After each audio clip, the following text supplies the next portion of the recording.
इंदौर में एक पत्नी को अपने पति के खिलाफ दहेज प्रताड़ना का मामला दर्ज कराना भारी पड़ गया। पत्नी से नाराज पति ने उसका गला दबाकर हत्या कर दी। दरअसल पूरा मामला आजाद नगर थाना क्षेत्र के लाला नगर पालदा का है, जहां ऋतिका ने अपने पति नरेश राठौर के खिलाफ 2 साल पहले दहेज प्रताड़ना का मामला दर्ज कराया था। इसके बाद भी पति का उसके घर आना जाना था। मंगलवार रात भी नरेश राठौर अपनी पत्नी से मिलने गया था, जहां उसका पत्नी से किसी बात को लेकर विवाद हो गया, जिससे नाराज नरेश ने ऋतिका का गला दबाकर उसकी हत्या कर दी। फिलहाल पुलिस ने आरोपी पति और उसके दोस्त को गिरफ्तार कर लिया है। उज्जैन में आरएसएस की रैली पर पथराव के बाद इंदौर जिले के देपालपुर क्षेत्र में भी राम भक्तों की शोभा यात्रा पर पथराव की घटना सामने आई है।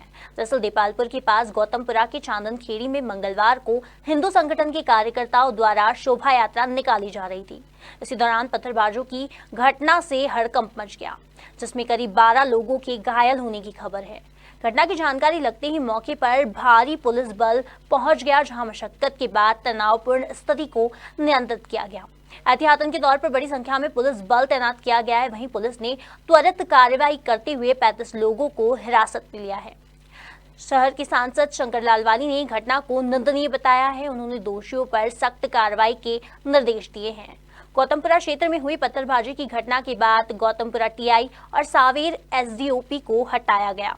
उनके स्थान पर इंद्रेश त्रिपाठी और गौतमपुरा टीआई बनाया गया है। वहीं एसडीओपी सावेर हरीश मोटवानी को बनाया गया है। कोरोना काल के चलते इंदौर में करीब 10 महीने बाद मंगलवार को कलेक्टर और नगर निगम की जनसुनवाई प्रारंभ हुई। जनसुनवाई में कुल 160 आवेदन आए, जिसमें सहकारिता, नगर निगम, अतिक्रमण और पारिवारिक मामलों की शिकायतें थी। वहीं मंगलवार को नगर निगम में भी जनसुनवाई हुई, लेकिन शिकायत लेकर कोई नहीं पहुंचा। हालांकि नगर निगम आयुक्त प्रतिभा पाल के पास 2 कर्मचारी अपनी बहाली करवाने का आवेदन लेकर जरूर पहुंचे। पर्यटन विभाग ने नए साल को देखते हुए इंदौर से हनुवंतिया के लिए स्पेशल बस सेवा शुरू की है। पर्यटन अधिकारी ने बताया कि जल महोत्सव में आने जाने वाले पर्यटकों की सुविधा के लिए पर्यटन निगम के क्षेत्रीय कार्यालय इंदौर से प्रतिदिन बस सेवा का संचालन किया जा रहा है। यह बस इंदौर से सुबह 9 बजे हनुवंतिया के लिए रवाना होगी। दोपहर 12 से 1 बजे बीच हनुवंतिया पहुंचेगी। हनुवंतिया से शाम 5 बजे इंदौर के लिए रवाना होगी व रात को 8 से 9 बजे के बीच इंदौर पहुंचेगी। इस स्पेशल बस का किराया प्रति व्यक्ति 325 रुपए रखा गया है। इंदौर जिले के सिमरोल थाना क्षेत्र में 40 वर्षीय महिला की संदिग्ध परिस्थिति में मौत हो गई। उसके पति की माने तो इसके पीछे चूहों का हाथ है। उसने पुलिस को सामने एक अजीबोगरीब घटना बताई। कहा कि घर में चूहे ज्यादा होने के कारण उसने चूहे मार की दवाई रखी थी। जिस जगह पत्नी सो रही थी वहीं ऊपर दवाई रखी गई थी। संभवतः चूहों ने दवाई नीचे गिरा दी और वो जहरीली दवा पत्नी के मुंह में चली गई। इसी कारण उसकी जान चली गई। पुलिस ने पति के बयान के आधार पर मामला दर्ज कर जांच शुरू कर दी है। स्वच्छता सर्वेक्षण में हैट्रिक और चौका लगाने के बाद अब इंदौर नगर निगम पंच लगाने की तैयारी में है। ऐसे में स्वच्छता को लेकर लापरवाही बरतने वालों के खिलाफ नगर निगम ने सख्ती शुरू कर दी है। इसी के चलते मंगलवार को स्वच्छता सर्वेक्षण के तहत डोर टू डोर कचरा इकट्ठा करने में लापरवाही बरतने पर निगम ने 16 कर्मचारियों का 1 दिन का वेतन काट दिया है। वहीं निगम प्रशासन ने सरकारी जमीन पर कब्जा करने वालों के खिलाफ सख्ती करते हुए कब्जाधारक को जेल भेजा है। इंदौर में तेजी से बढ़ती सड़क दुर्घटनाओं की रोकथाम के लिए ट्रैफिक पुलिस सड़क पर उतर आई है।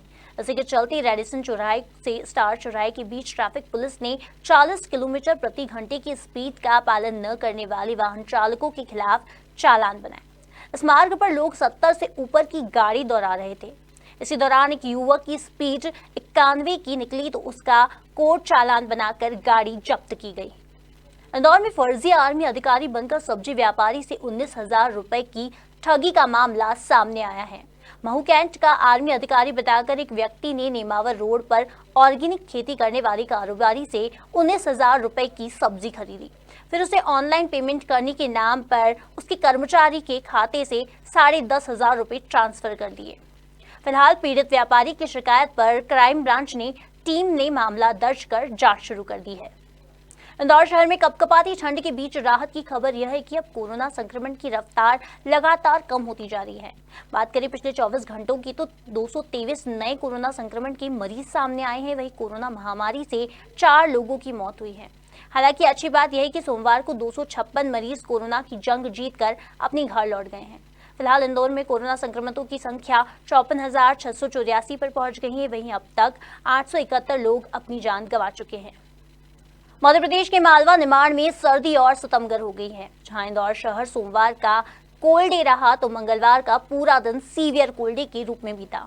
दिन का तापमान सामान्य से 60 डिग्री कम होकर 19.8 डिग्री रहा। अधिकतम तापमान सोमवार को 6 डिग्री कम था तो केवल कोल्ड डे था।